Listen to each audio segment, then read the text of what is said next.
New Jersey versus TLO, January 15, 1985. The case was centered around TLO, a 14-year-old girl who argued that her Fourth Amendment rights were violated by her vice principal during school hours. A teacher at the school caught TLO and another student smoking cigarettes in the bathroom. The students were then taken to the vice principal, where she denied that she had been smoking. The vice principal then demanded to see her purse, where he found cigarettes, marijuana, rolling papers, empty plastic bags, and a list of people who owed TLO money.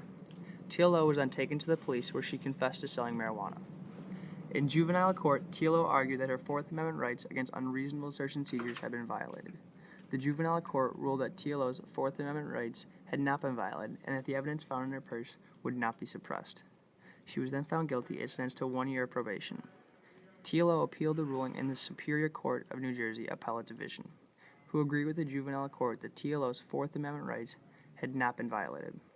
TLO then appealed again to the New Jersey Supreme Court, where they reversed the ruling of the two lower courts, saying the exclusionary rule did still apply to search and seizures by school officials under the Fourth Amendment.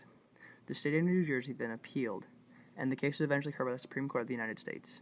The Supreme Court of the United States had to rule on the constitutional issue of whether or not students have the same constitutional rights as citizens in the rest of the country.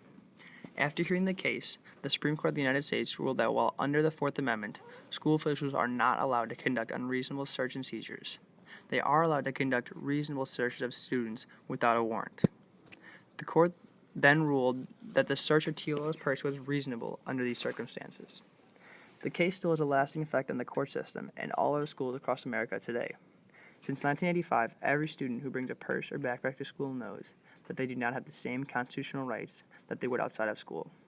This ruling by the Supreme Court of the United States on New Jersey versus TLO has created a precedent for the rest of the country. And still today, students do not have the same constitutional rights inside the school that they would in the rest of the country.